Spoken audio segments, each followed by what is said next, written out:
നായകന്മാരുടെ അടികൊള്ളുന്ന ആളുകളായി വില്ലന്മാർ പലപ്പോഴും മാറാറുണ്ട്.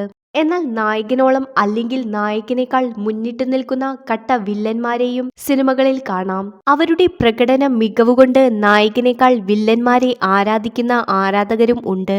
വില്ലനിസം ട്രെൻഡാകുന്ന ഇക്കാലത്ത് അങ്ങനെയുള്ള വില്ലന്മാരെ കുറിച്ചാണ് ഈ വീഡിയോയിൽ പറയാൻ പോകുന്നത്. നാടോടിക്കാറ്റ് സിനിമയിലെ അനന്തൻ നമ്പ്യാർ.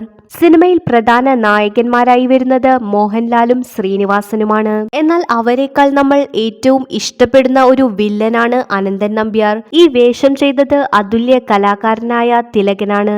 കോമഡി നിറഞ്ഞ വില്ലനിസം നിറഞ്ഞ കഥാപാത്രമാണ് അനന്തൻ നമ്പ്യാരുടേത്. CID മൂസയിലെ Gaurishankar IPS. അക്കാലത്തെ വൻ ഹിറ്റായ സിനിമയാണ് CID മൂസ. സാധാരണ വില്ലന്മാരുടെ അടിയും പിടിയുമൊന്നും ഇല്ലെങ്കിലും വളരെ സൈലന്റായി നായകനെ കീഴ്പ്പെടുത്തുന്ന കട്ട വില്ലനിസം കാണിച്ച ആളാണ് ഗൗരീശങ്കർ IPS.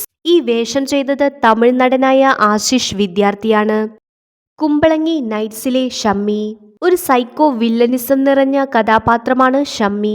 ഈ കഥാപാത്രത്തെ അവതരിപ്പിച്ചത് ഫഹദ് ഫാസിലാണ്. സമൂഹത്തിൽ മാന്യനായ കുടുംബസ്നേഹിയായ ഒരു ആളായിട്ടാണ് സിനിമയിൽ ആദ്യം ഷമ്മിയെ നമുക്ക് കാണാൻ സാധിക്കുന്നത്. എന്നാൽ പിന്നീട് കുടുംബത്തെ അടക്കം ഉപദ്രവിക്കാൻ ശ്രമിക്കുന്ന ക്രൂരനായ സൈക്കോപാത്തിനെ വില്ലൻ പരിവേഷത്തിലേക്ക് ഷമ്മി മാറി.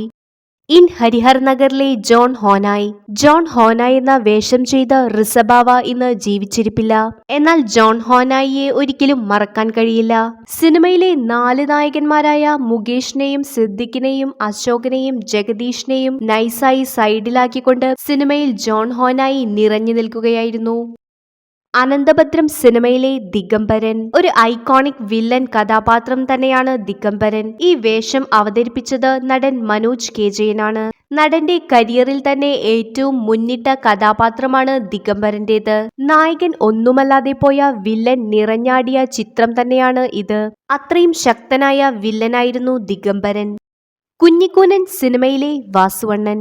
ഇന്ന് നിരവധി ട്രോളായും മീമായും വരുന്ന കഥാപാത്രമാണ് വാസുവണ്ണന്റേത് എങ്കിലും സിനിമയിൽ പ്രേക്ഷകരെ പേടിപ്പിച്ച മുൾമുനയിൽ നിർത്തിയ കഥാപാത്രമായിരുന്നു വാസുവണ്ണന്റേത്. നടൻ സായ്കുമാറാണ് ഈ വേഷം ചെയ്തത്. നിങ്ങൾക്കിതിൽ ഇഷ്ടപ്പെട്ട വില്ലൻ ആരാണെന്ന് കമന്റ് ചെയ്യൂ. വീഡിയോ ഇഷ്ടപ്പെട്ടാൽ ലൈക്ക് ചെയ്യൂ, സബ്സ്ക്രൈബ് ചെയ്യൂ.